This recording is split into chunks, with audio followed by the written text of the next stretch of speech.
Good morning. It's Saturday, April 18th. It's 9 a.m. Pacific, and this is office hours with me, Charlie Plain, current director of First Edition for the Continuing Committee. I have just started the stream. And I'm going to post the link on the forums. So give me a moment when I do that.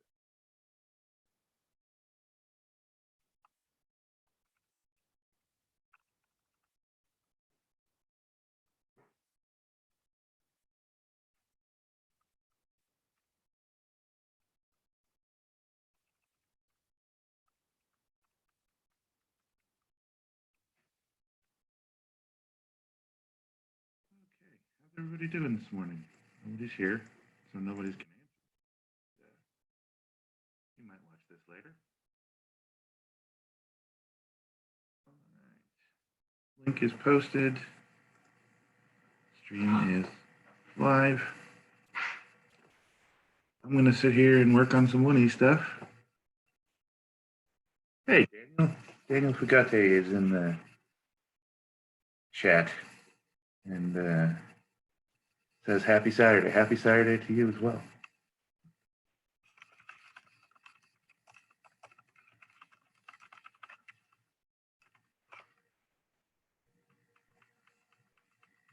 How are you coping with staying at home and all this goodness? I'm fine. I got laid off this week, which was not so good. Saw it coming, so. And I'm going to be okay. Should only be temporary. But other than that, I'm doing all right. Everybody's healthy in my family and my roommates' families, so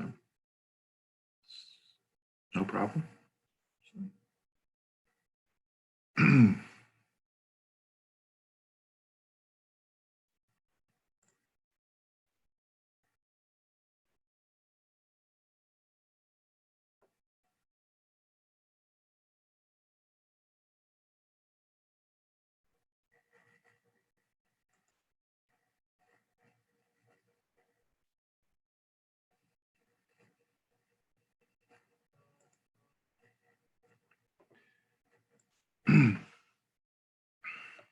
Awesome. Daniel is printing out all the awesome cards from the NutriZone and sleeving them up, which is great to hear.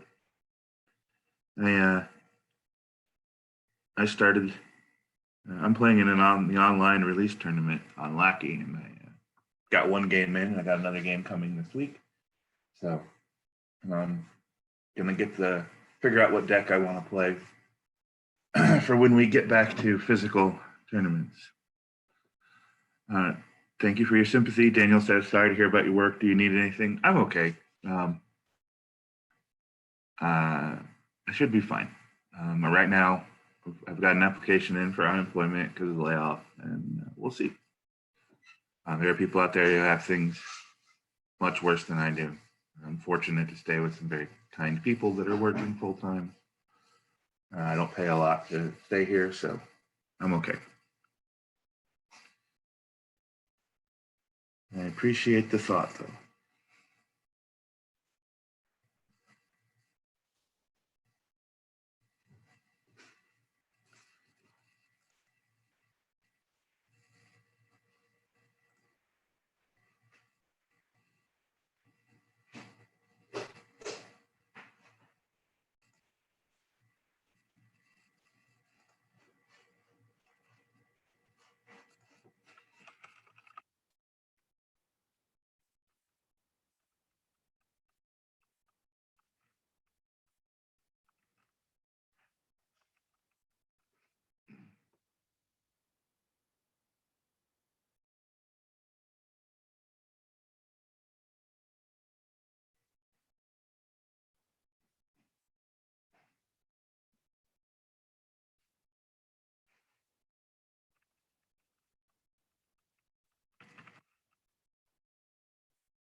Any plans for printing any cards from JJ Trek, Picard, or Discovery, or are y'all Trek purists?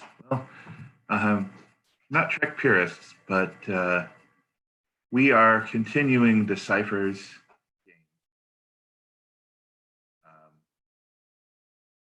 And so we're sticking to the properties that Decipher had access to when they made them. So nothing new. There's also a lot of potential legal issues messing with those. It's different now that CBS and Paramount sort of merged the properties back, but still very fraught with peril because if a lot of the new licenses that are going out are going with JJ tracks, you don't want to touch those. Picard and Discovery are both still in progress, and as we sort of learned through Decipher making DS9 cards before DS9 was over, sometimes you find things out that would change how you, like, if we had made Discovery cards from season 1 and season 2, no spoilers here, prior to knowing where season 3 was going, it would have been really bad. So I wouldn't expect to see any of those for a while. It's not impossible. It's very impractical right now and unwise. So someday down the road, that might happen. There are a lot of dream card creators that are doing them and doing them pretty well. So we're happy to leave that to them. That's not to say I don't have ideas. I know what I would probably do if I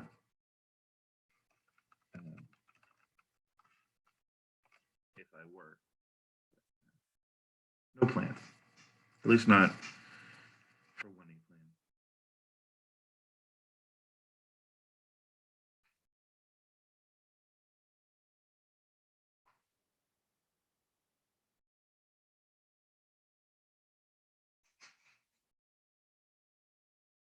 All right. I feel like I need to talk to fill the space when I'm doing this, which is not fantastic. I have not watched the Orville, but to be fair, I don't have problem with what Disco and Picard are doing. I think we all have a lot of rose-colored glasses for TNG, but they're different Star Trek. But I don't think they're bad Star Trek. I think they're fun. My biggest complaint about Discovery and Picard is that they would actually slow down a little bit and put more character moments in. You know, TV is very different now than it was even in the 90s. It's got, you got to have so many action beats and stuff, but I wish they would cut some stuff and put in some more character moments. Let the storylines pay off a little more. But that's just me.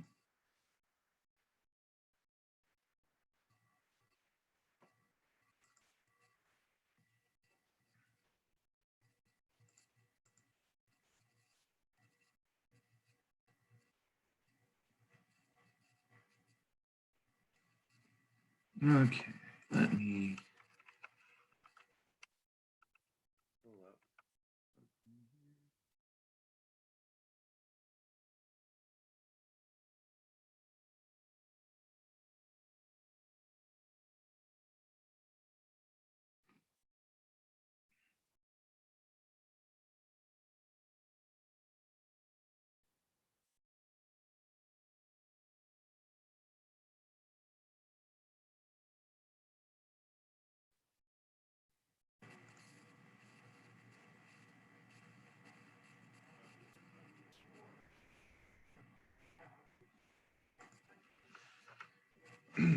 Daniel is asking if somebody should come up with an origin story for the Borg.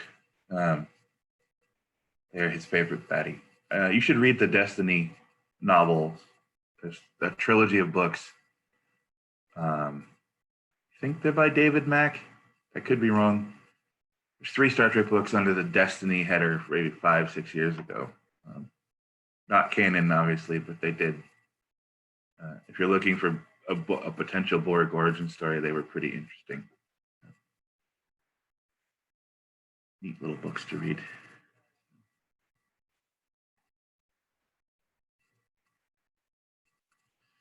All right, so according to this, I've got 4 people watching in the stream. So if you all go to the YouTube chat and let's play a game. We're gonna make a card. So what I want from you in the YouTube chat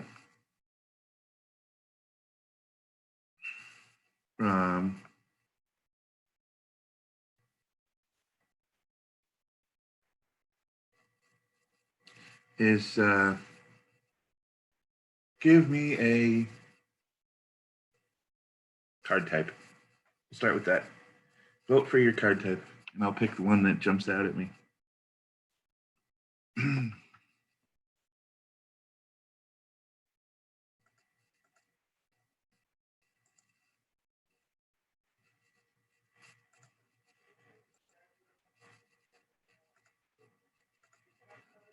Dan, have you joined me? There we are. Hey, sorry about that. I didn't realize it. First of all, I didn't realize my video was off. Second of all, I didn't realize that you were in the waiting room. Yeah, I got Trek stuff to do, so I figured I'd give you a call and ask how you're doing. I'm doing good. I can't complain. I mean, I got laid off, which sucks, but it could be worse. It's temporary. So all signs are that it's temporary, and Oregon has extended their unemployment benefits to cover people in that situation. So, ooh. Yeah, I got a bunch of these to cut up. So they're assembled, they're stuck down, but the hard part is trimming them because it's got to all be done by hand, and it just takes some time, and you can't really multitask while you're doing it. So I figured I could chat, but that's about it. Yeah, you can. That sounds like perfect use of your time. Yeah. Well, is it just when business is going to be, back up again? Yeah, that's the thought. Business has been just really slow, so it wasn't just me. They laid off 4 people out of a staff of 8, 5 people out of a staff of 9. Sorry. Oof.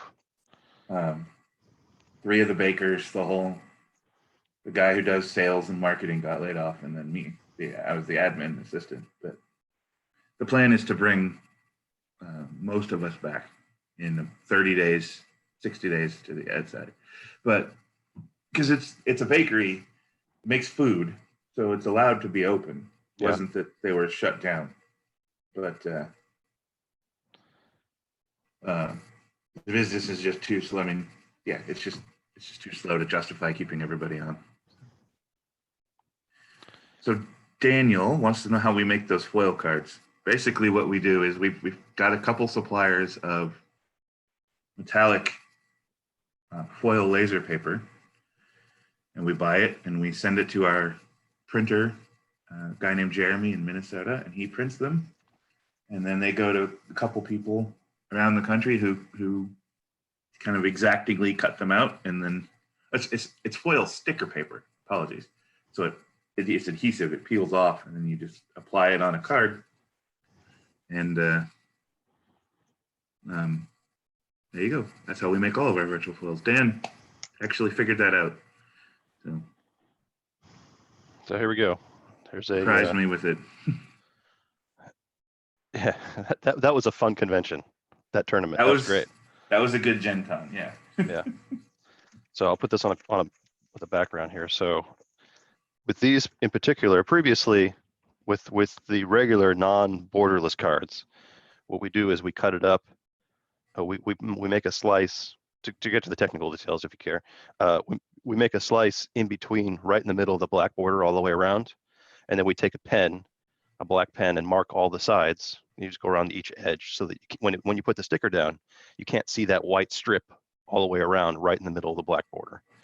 And then after that's painted, the card is cut out, painted around the sides. Then you peel off the sticker, and since you have a perfectly centered card sticker, you center it on the card, which is great because a lot of the cards we use, most of what we use is Trouble with Tribbles, and they're not always centered, but you can recenter it by just putting the sticker in the right place, and then it's nice. It won't match the centering on the back, but who cares, right?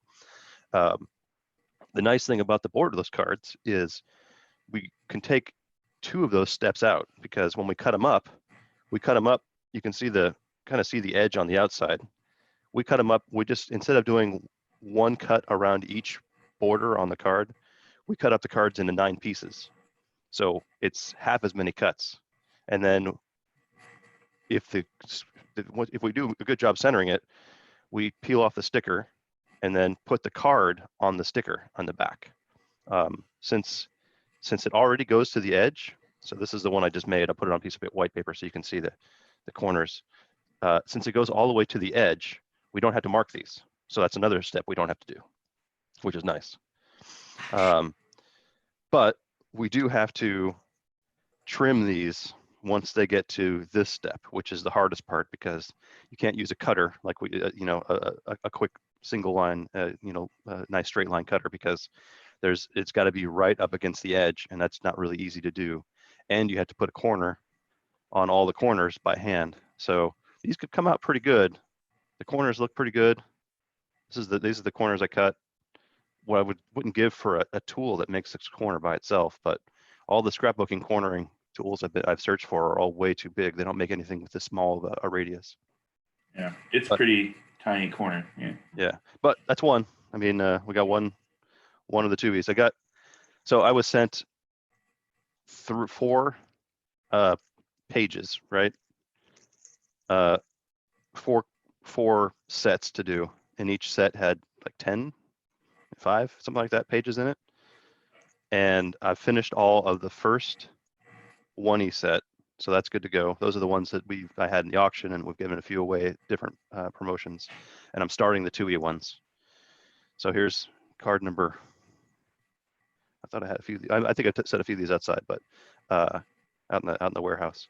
But they're time consuming, and I can't do anything else. So now's a great time. Yeah. But that's the process for putting these guys together. If anybody's watching this, that is an explanation for why these are being kept more rare than the other ones, because yes, we cut steps out of the assembly, but we added a lot more time to the finishing that currently Dan is the only one trained to do. So plus they're awesome. It's good to have some rarer prizes. They will get out. We're not going to keep them rare indefinitely. But that is the reason why they are rarer than some people would like. You also, if I keep doing this for the rest of the chat, you also determine what the failure rate is, because I end up cutting a lot of these in half, because you got to cut right on the edge, and if you misjudge it, you start cutting into the card, and then the top of the card is all wavy, and no one wants that. So it's a loss. All right, so I would like, Daniel, you're the guy who's up in Oregon, right? You're here in Salem. We just can't meet up right now because the plague. I have some extra shinies. I don't have any of the extra borderless ones, but if we ever do meet up, I'll give you a couple as a welcome to the game. So anyone who would like to, I thought it would be fun to make a card. So if anybody would like to throw out a card type in the chat, we'll start there, and we'll whittle it down and kick some ideas around, and we'll design a card. No promises it'll ever get printed, but we'll make it, and if it's fun, we'll find a home for it. So. I should be cutting up 1A cards. I don't know what I'm doing. Yeah. What was that? I'm going to. That was the Sorry, my roommate gave me a suggestion, so that was a good one. So throw out a card type. Anybody in the chat? What do you want to see us make?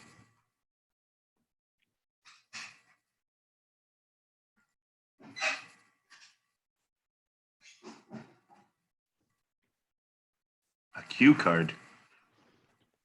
Doing 1E. I'm not doing 2E, but we can do a cue card. All right. So give me,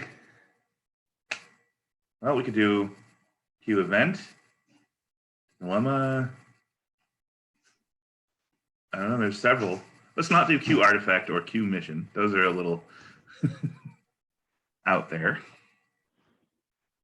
I'm in the mood for, I need a story. Let's go with the story first. We'll make a card based on, we'll do top down. So we'll do a cue card. Give me a cue story. Dan's ears have perked up quite a bit because of reasons, but Dan wants to make a cue card. I don't even know if we have cue templates. Yeah, we've made at least one. Oh yeah, you went right. We have. Yes, we need a. What chat are you looking at, Charlie? YouTube. Thanks. On the YouTube channel, Cube objective, recruit a new member of the Continuum like Riker. Maggie suggested Cupid. You want to do a Q personnel? We've talked about it. Somebody suggested an objective that rescues Maid Marian. It could be fun. Sure, we can do a Q objective. Let's see what that would be like. A Q objective from Cupid.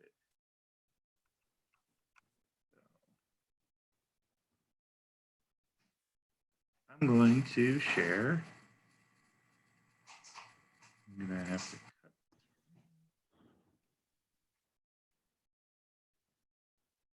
I'm going to share my screen.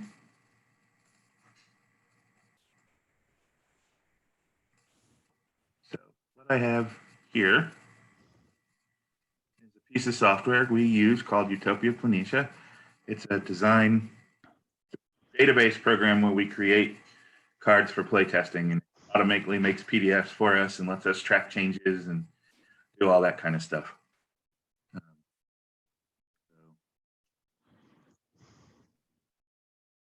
We'll use this to make our card. Why not?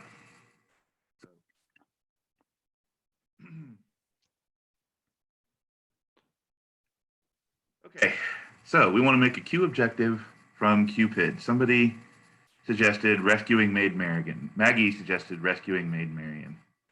So let's do that. This is going to be interesting because it's going to come into play through a Q flash, unless we give it specific text to come into play otherwise, which let's not do. So, Dan, you got any thoughts? Do you want to take a personnel from your crew away team, like a penalty box, with the ability to get them back? Yeah, that's interesting.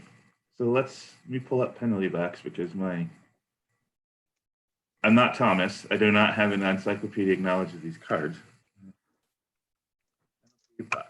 Somebody also suggested making you go to another.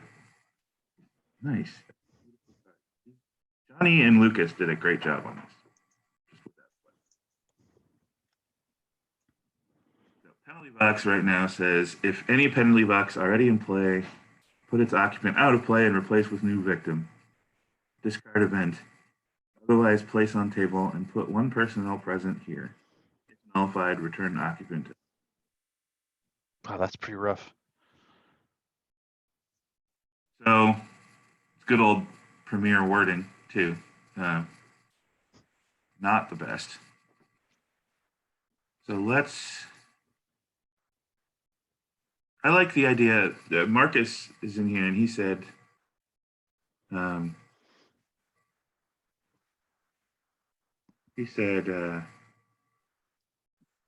make you go to another mission.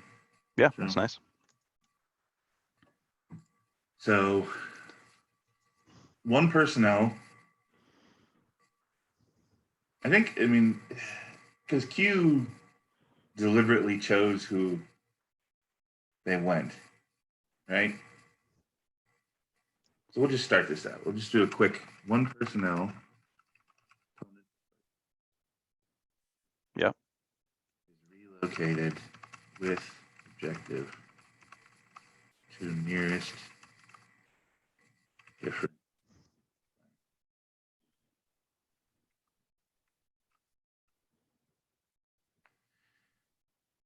start there. One personnel opponent's choice is relocated with objective to nearest different planet. So you hit this, Q kidnaps somebody, posts them at another place. How do you, so it's an objective, so it should set a goal for you and then reward you when you complete it. So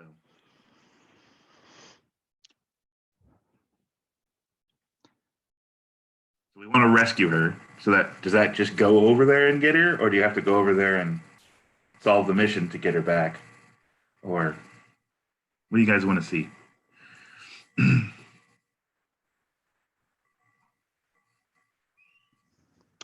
Well, you don't want to make it too easy because otherwise you're just taking an opponent's personnel away for a moment and then giving them a reward, right? Yeah. So I'd say a baseline would be, you can have the personnel back if you attempt that mission, and you get some points if you solve it. But I don't think that I think that would be too good of a reward, and we should go. We have the personnel captive. That could be enough just to get them back. Because that would make it better than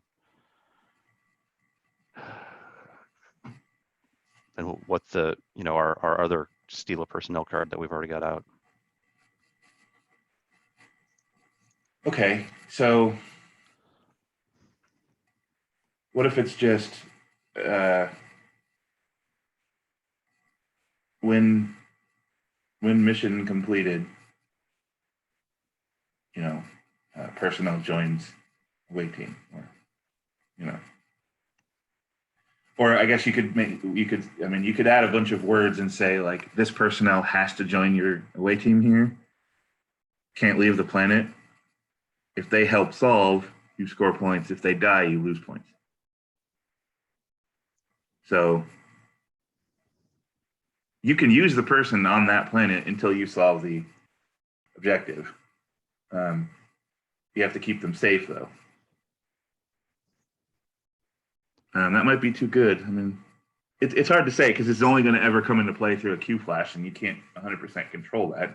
Yeah, but you So can choose someone who is going to be incapable of helping to solve that mission, so they'll always die. That's true. I guess you could just phrase it so it's if present when mission solved. Yep, that'll work. So that they don't have to help. Ooh, Enterprise.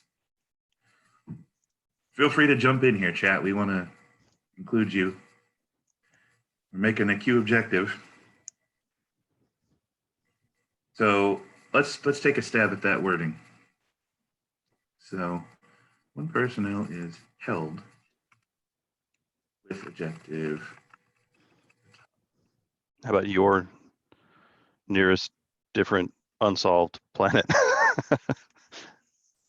Nearest different unsolved planet mission you seeded. Yeah. I mean, yeah. So that could be really, really unfortunate because then if there isn't one, I think probably should specify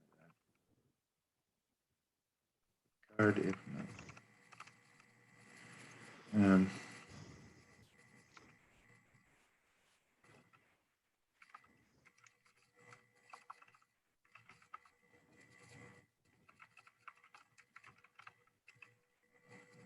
Yeah, that'll work.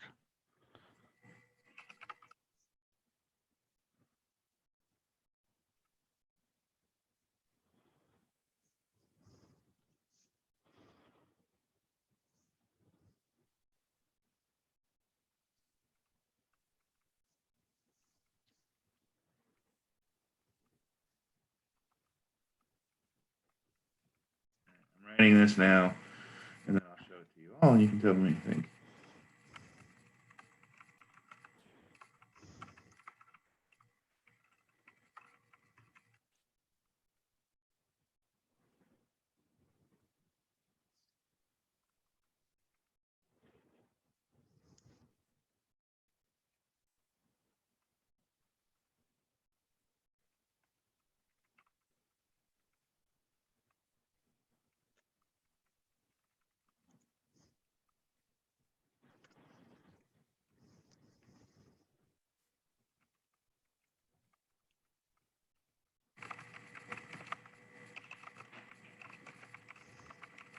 And then I need a point.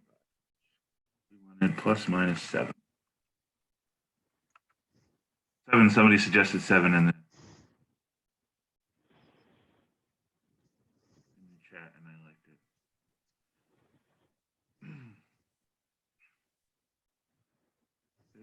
It is not a good way to do that plus minus symbol, I don't think. All right, so here's what I have. One personnel, opponent's choice, is held with objective atop nearest different unsolved planet mission you seeded. Discarded. May not leave planet. They can't be held, though. But I want them to do stuff. Relocated. With objective to nearest. One personnel, opponent's choice, is relocated with objective to nearest different unsolved planet mission you seeded. Discard if none. May not leave planet. Personnel joins each mission attempt here. Discard objective when mission solved with personnel present. Score points. Or when personnel killed, lose points.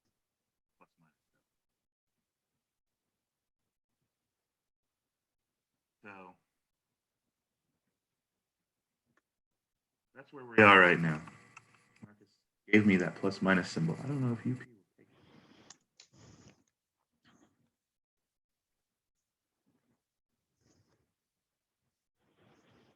Nope, it did not. It did. It just Yeah, it kind of likes it. kind of works. Close enough. All right. So right now the story is Q kidnaps Maid Marian, and then you have to go get her. And if she dies, you lose points. If she helps you solve the mission, or is alive to the point where you solve that mission, she gives you points, and you get the personnel back because the objective that's holding her there is gone. So that's pretty good. It feels Q. Feels very like jump through my hoops. What do you guys think out there? What do you think, Dan? Did we overcomplicate it, or? It's a lot of lines, but a lot of those cue cards are a lot of lines. You left enough room there for a little quote at the bottom, so I think that's good. I don't think I think it's as wordy as it needs to be to convey what we want to happen, but I don't think it's so wordy that you can't figure it out from reading it once or twice what is going to happen. I think it's interesting. I mean, as someone who plays it on the opponent, I get to choose to take someone out of your mission attempt pretty much permanently until you go and do the mission that I want you to do, and I know what dilemmas are there. So that's pretty great. Yeah. You get 7 points for it, but I might be able to choose someone who I know will be targeted to die by the dilemmas that are under the next mission. So you might lose the points. So that's great too.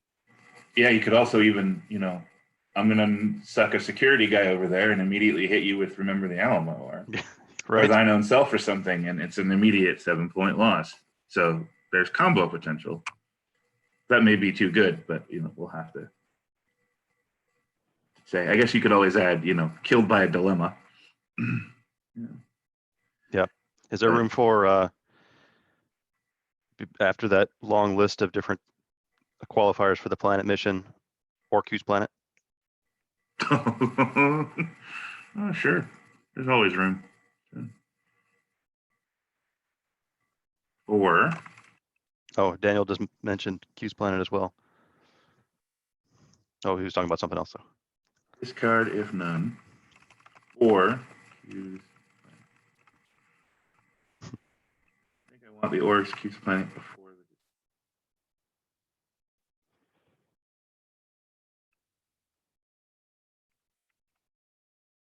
See, one of the things I had in my brain that if this was short enough, we could add in text about like you have to pick somebody who's present with their romantic partner. Yeah. And then give you a way to save them with their romantic partner, but there's just not going to be room on this card to do that. Not if we want any flavor. So that was my thoughts on the perspective of playing this card. On the receiving end, you're going to take one of my favorite people or someone I need to solve and put them over there. So I'm probably, I mean, if it's a key cog to other things I'm doing, I'll probably stop what I'm doing and go over there. But if I can get by without him, I might think, well, you want me to go there, so there's no way I'm going there. So I'm going to sacrifice this one personnel and just forget about it, go somewhere else. So that's a really interesting quandary that I like, because if that's the case, then it has the same effect of punishment box. It just takes somebody and puts them on aside that you can't have them back. Mm-hmm. And punishment box has its own natural, if you choose to run 2 punishment boxes in your Q tent or your Q flash, it'll resolve that. Or there's another nullification in there. But I mean, I suppose you could add nullified by something on here if you were worried about it, so that there's another Q card that can get rid of this. I think that'd be something you would add in playtesting if it turned out to be. I'm with you. I think it's actually it's a true dilemma for the person facing this, because it's like, wow, you just took the guy I really needed. Do I want to go commit the resources and go where you clearly want me to go? Oh, you know what? I guess it's not necessary because it's the nearest planet, so it may not be. There's no choice there. But the nearest unsolved planet could be right next door. It could be on the opposite end of the space line, depending on how the space line laid out. And you have no control over when or where this comes up, so it's pretty random. Yeah. In terms of setting up cool combos. But. Yeah. So take back all that I said about the opponent getting to choose and making them go where there's bad cards, because that's not going to happen. Well, if you're a good enough 1E player, you know what's at that. Well, so I guess there is still some gamemanship, right? Because when this comes up, you know what the nearest place they're going is. Right. So you can choose. If you remember what's there, you can choose an appropriate person to make sure they get murdered. Right. Notwithstanding the whole stuff with, like I said, you can walk over and shoot them. You can Dino and self them. Yep. Yeah, that's nice. So there is some work to do for both players. I like that. Mm-hmm. And as you're alluding to, unlike punishment box, you could play with a few of these, but you can only encounter one copy per Q flash, as per the Q flash rules, right? You draw a number of cards equal to the away team, and then you discard duplicates. Discard duplicates. Okay, good. So that's good. I mean, you can run a couple, but the more you run, just like any Q card, the more likely it's going to be a dud when it flips over. Mm-hmm. Is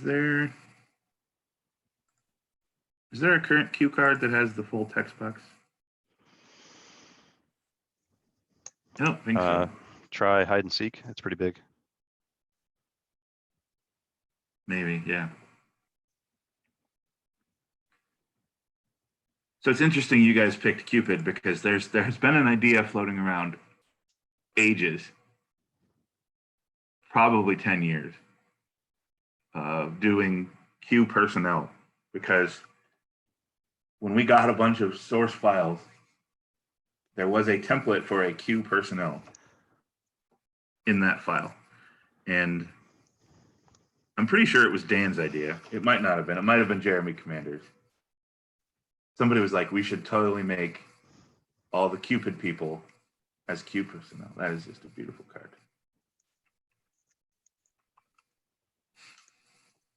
So we may do Q personnel at some point. That would be interesting, because you'd feel like you'd want them to be sort of pseudo infiltrators. Like they flash up and they join the opponent's away team. But I could also just see them being, they flash up and then they report on the planet, and then you can walk over and get them and use them. There's some interesting challenges to sort out there. More challenges than I really want to. Yes, hide and seek has a full text box. So yeah, that's 7 lines plus a quote. Yeah. There's a room for a line of lore if anybody wants to suggest one for this cue card. Because I will keep it with the file and we may make it. How about a Q's Planet side deck that this card accesses? If you have a Q's Planet side deck, it would be a great option for space-only space line. Can you explain a little more what you're talking about there? Like, are you talking about a different side deck than the Q Flash? Or something different entirely? I really want the image of this to be like Picard's head hanging over the window. I'm going to go look and see if I can find the image that I'm thinking of. Season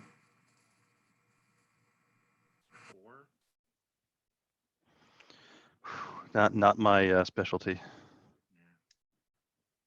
I think it's got to be Cupid, season 4. nicely done.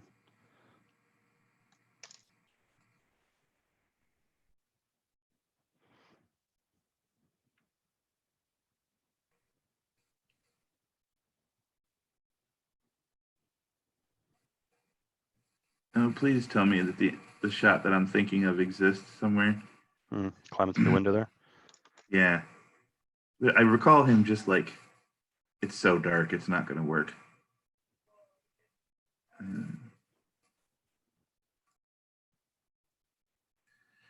Too bad.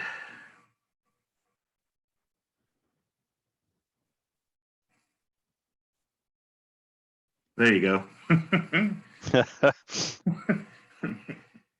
That's pretty good.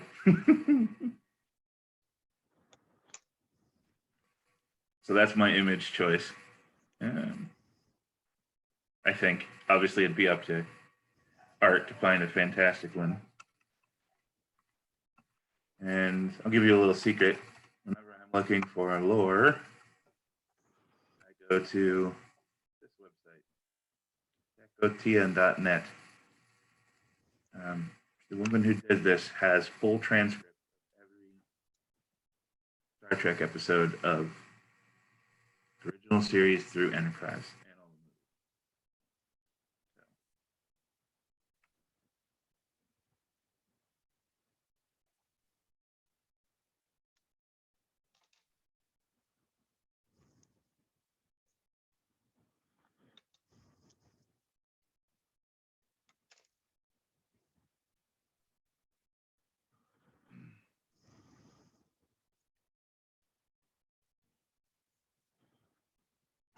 If there's an escape, I'll find it eventually with my head still attached.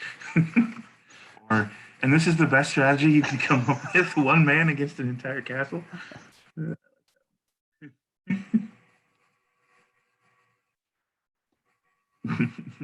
I would go, well, that's brilliant, with Picard's little sarcasm. Translate as well into a card. No,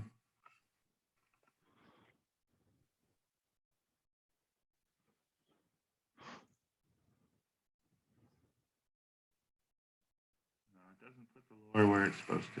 Oh well. Just leave it on there as a note. Throw it in front of the game text with an italics.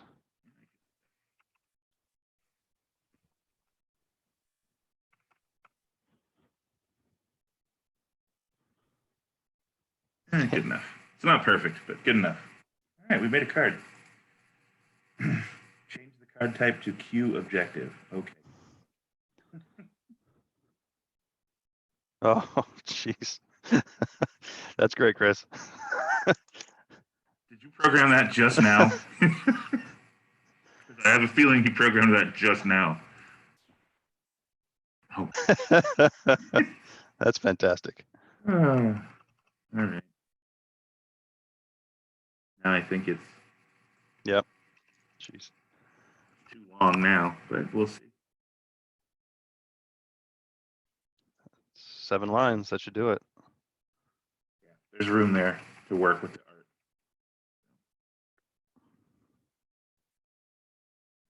And this is the best strategy you've come up with. One man. Cool. That was fun. Let's do another one. We'll save that for a rainy day because I like it, and I think I might find a home in the future.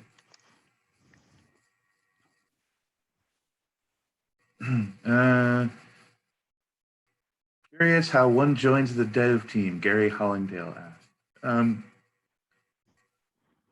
Right now, it's not typically, there isn't really a defined path. Basically, the way to get on a Divine team right now is to be noticed in the community and as a player, and participate in forum discussions and participate in Dream Card community discussions. And I need a title still. Okay, we need a title for this cue card. So suggest titles in the chat, please. Okay, now I have to make it its own card. I was using the links check, but if I'm going to do that, I have to take the whole thing and save it. So that's the current pathway to joining design is get noticed and get invited by a lead designer. So somebody who noticed you and wants to work with you and brings you in as what we call an intern. Maggie's got it. Sorry. Oh, what is it? I'm typing it now. So Rescue the princess. I'll take it.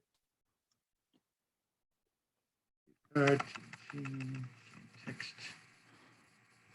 Rescue the princess works for me. However, I will say that we are looking to come up with some different pathways to join design, and hopefully this summer there will be a program that we're going to do to sort of teach people how we design cards and then provide a direct pathway to joining a future design team. So stay tuned if you're interested, because that is something we're looking to do. I hope that answers your question. And I'm sure it's not the answer you wanted to hear right now, but it is the answer that I have. Yeah, Talk To has a different suggestion, but I like his name. You need to change rescue to rescue. Oh, okay. Rescue the princess. It's already been done once on rescue, but still pretty good. No, I have no problem with it. I think it's pretty great. Gallant rescue. No, I like rescue the princess is pretty great.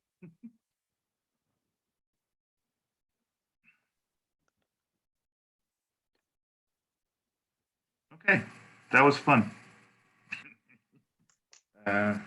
I'm okay with reusing a joke. It's very and showing off these beautiful cards. Any failures yet? Yes and no. So one of these cards, when I was cutting along the bottom, I cut into the bottom of the card, but I cut it, my hand was steady and I cut it straight. So when you slide your finger across the bottom, you don't feel any bumps. So I figure I cut off a couple of, maybe a 1/10 of a millimeter of cardboard from the bottom, but it's flat across the bottom, so you can't tell. So I'm gonna let it slide. If you find it, you know what? I'll take it back and give you a replacement if you care about it that much. But I'm not gonna tell you which one it is. And this is a 2E card I'm making, so you probably don't care anyway. All right, we made Rescue the Princess. I'm actually pretty, that's pretty cool. It's a good story beat. And a potentially good card. And I could see future down the road allowing a card that lets you play queue objectives, you know, so you could play it on just a random away team. Play it on your own away team? Or an opponent's, you know.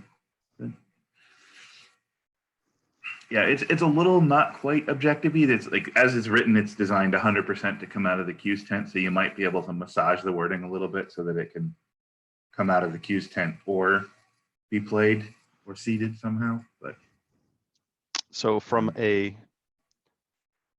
higher up perspective, in the idea of design, if that's something you're toying with, would you not put this out? Because, you know, at some point in the future, if you want to make it a way to play your own objectives on yourself or your opponent straight up and not from the tent, if you release this, say, as is, because it's great and it goes through play testing and everyone likes it, and then you want to try to make this queue objective that lets you play objectives, but now you have to work with whatever wording we made up for this that may or may not work for, you know, what you had in mind.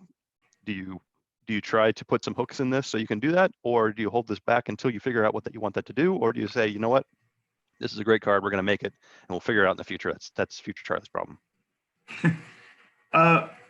The answer is largely dependent on what's in the pipeline.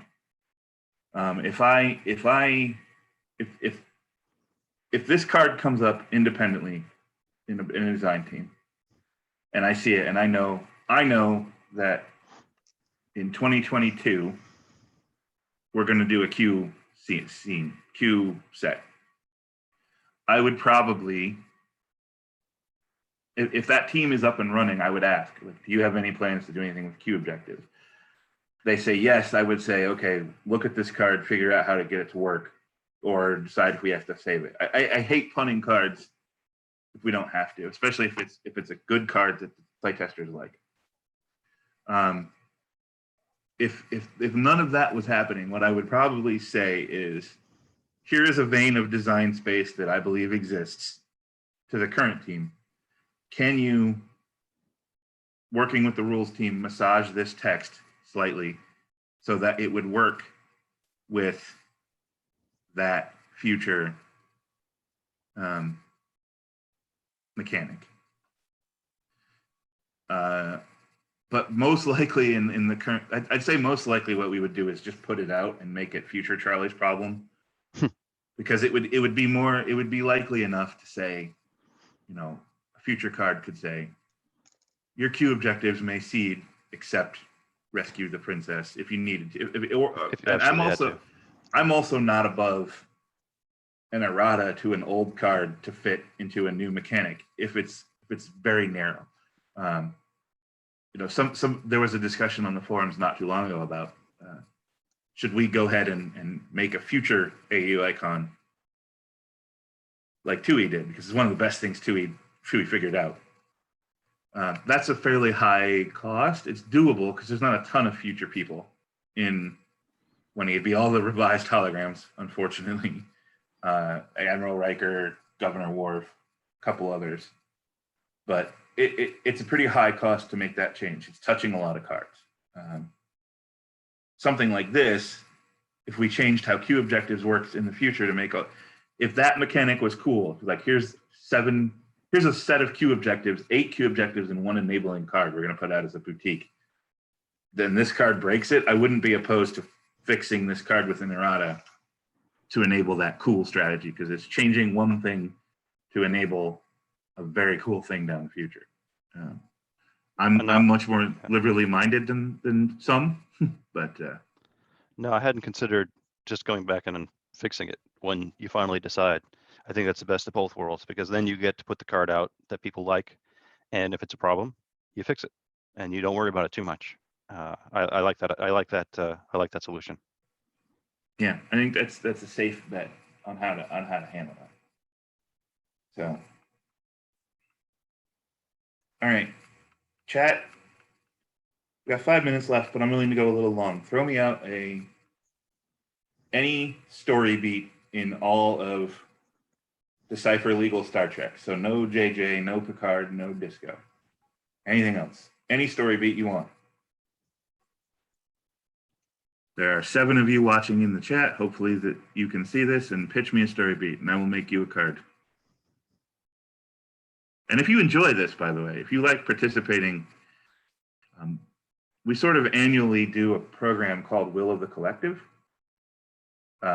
where we go on the forums and we design a card. The last one that we did that was released was the one we did 2 years ago?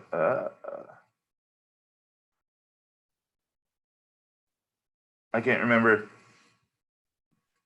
Oh, it was Duran Dax. Evil Duran. Last year we did Excalibia and Yarnik, and they're currently scheduled to come in Project Londo, the third set of the OS block. So we'll do that again probably later this year or early next year, where we all work together to make a card. But in the meantime, if you're in the YouTube chat, pitch me a story beat. Any Star Trek story beat you want. It can also be a character, it could be a ship, it could be a planet, anything you want. Dan, are you staring at your uncut sheet? Yeah, I'm looking for some inspiration. I like the there's one of the cards is endangered up here with Data strangling Picard. It made me think of the holodeck program that he wrote that Geordi needed to. He asked, was it Geordi? He asked to override the safety restrictions so he could put himself in danger. Yes, so he could try to feel that emotion again when he killed Yeah. Ford. Yeah, that would be cool. I have a suggestion. Yeah. We have Data losing his memory in medieval times. That's where Beverly and Will is from, right? Isn't that episode?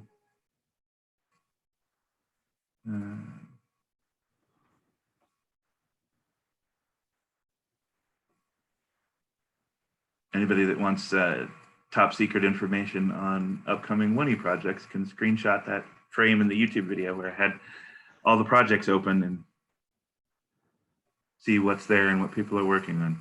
Well, you had UP open before with all the whole cut file. Yeah, the whole cut file. Beverly and Will. Yeah, that one. Do we have a memory loss Data?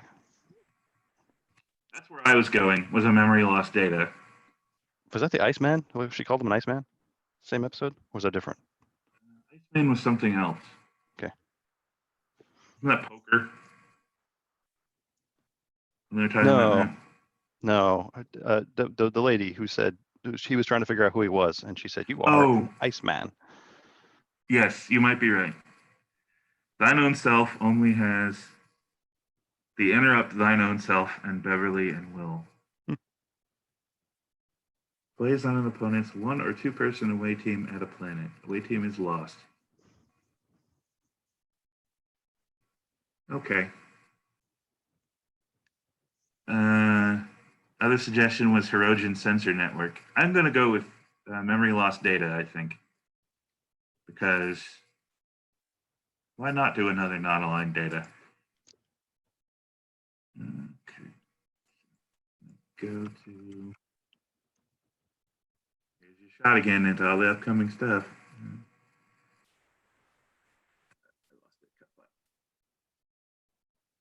There's not much in here that you can see, but stuff from Cochran Shotgun still sitting here. I love you. Legal proceedings. Those are our cut file cards. Those are ones that were broken links that didn't make it. Let's make a new cut. Memory loss Data. Yeah, now I need to go see what she called him. He had a name, right? Didn't he? My other Star Trek card design favorite website is Memory Alpha.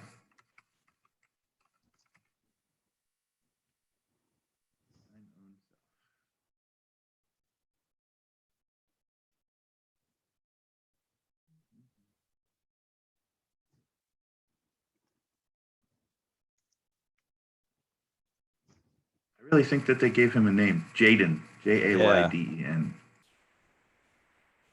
All right. Jayden. Personnel.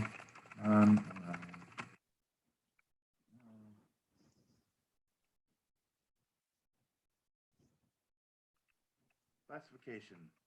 Civilian. That's fun. Civilian Data. Mm-hmm. Any other pitch out things you want? So he needs to be a Data. Type Android.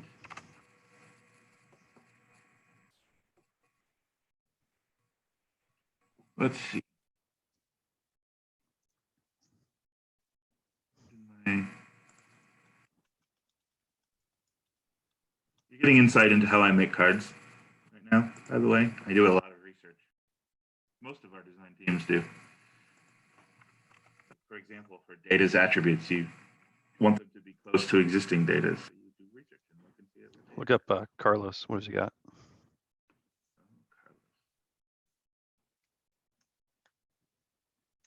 Anytime. Hey, Chris, if you're fixing things, figure out where the first edition search lags out for me. 7, 10, 12.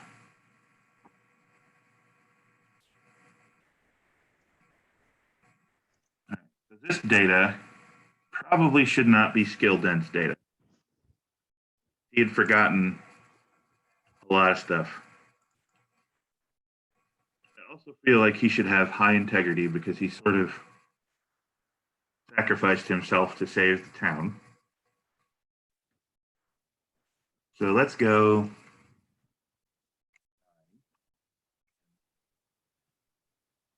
He wasn't really fully aware of his capabilities, so we're going to lower his strength, I think. That seems like a fair trade-off. Actually, let's square it. 10, 10, 10. That's pretty darn good. That's pretty good. We'll give him science and honor. And he needs a special skill of some sort to represent him being mind blanked, but still very cunning. Figured out the radiation poison. We have a radiation poisoning card, don't we? Somewhere. Just thinking that what we don't have dilemmas from that episode, which is interesting. Any chance it was theta radiation? Let's go look again.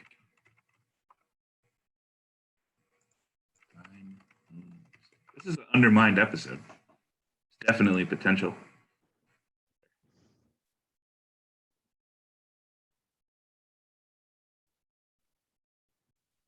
Radio.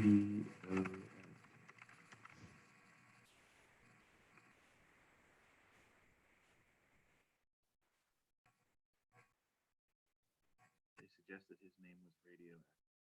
Yep, she called him an Iceman. Humanoid native to the mountains outside the village.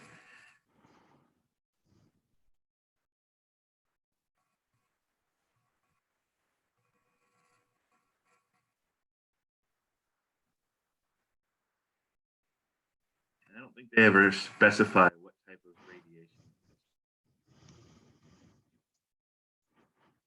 I think he should definitely have science and physics. He should have biology because he cured the radiation poisoning. +1 cunning each turn, max 10. Interesting. That's not bad. That's a memory issue, though. I don't like that just because it's very hard to keep track of.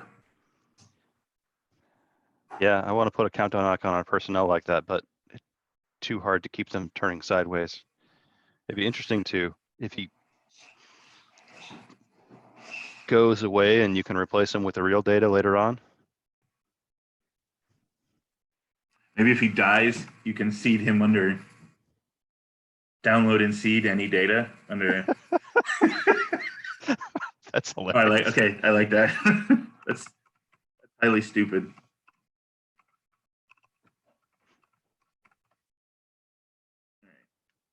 Does that fit on one line? That should fit on one line. I feel like, though, if we're going to give him that many skills, he can't be this good. Yeah. So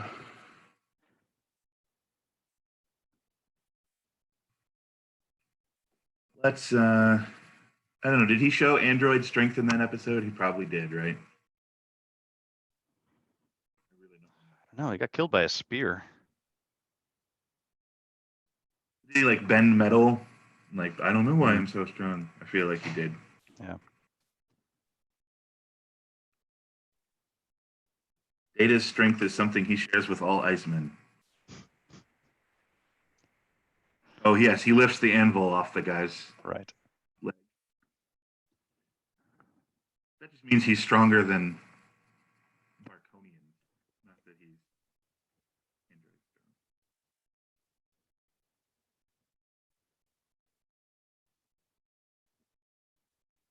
All right, let's take the honor back down and the integrity back down. We'll take honor off. Go with cunning 8 and strength 9. 7, 8, 9. So he's still strong. He's not. I'm labeling an android though. He needs a drawback.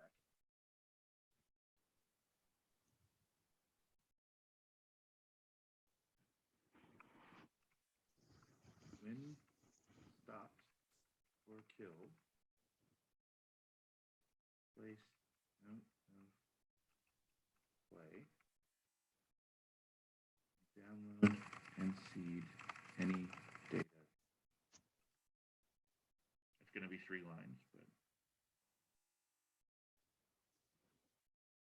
so the drawback is if he's ever stopped or killed, I can give him honor back. He goes away. But you. No, stopped and killed is too hard. Because you'd fail a mission with him. When killed, place out of play and download and seed any data here.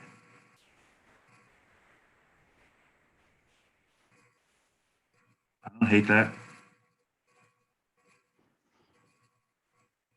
My headset is going to die in the next couple minutes, so we're going to wrap this up. But if with Beverly and Will, download any data to replace this version. Yeah. That's just really good. I need there to be a drawback to him to be this strong as a non-aligned. That's not a bad first start. I have a feeling he's still really, really good, and you'd be hard pressed not to use him. Well, he doesn't give you a continuing mission draw with 5 skills, so that's something. But he's a 10-10-10 that any TNG deck can use. That's going to be hard to turn down. So, all right, I'm going to call that a day mostly because my headset's going to die. I'm having fun. Thank you all for joining me. I will post a poll. So if you don't visit the forums very often, if you go to the forums, you don't have to register, but if you go to the forums and go to gameplay, there's a thread where I talk about office hours. And what I'm going to do is I'm going to post a poll called Doodle, and I post time slots that I'm available to do office hours, and people can vote on what time slots they want me to do it. And then I pick the one that has the most people. So I'm going to post that poll today, and then on Monday I'll announce the next time. We'll do this again next week. But thank you everybody in the chat for joining me. Dan, thank you for joining me. And making it so I'm not talking to myself and making some beautiful borderless cards. Say hi to the family for me, Dan. And, got 12 of them done. That's great. Awesome. 12 an hour. That's about at the rate. Thanks, Charlie. Everyone have a great night, a great day, great week. Stay safe, and we'll do this again.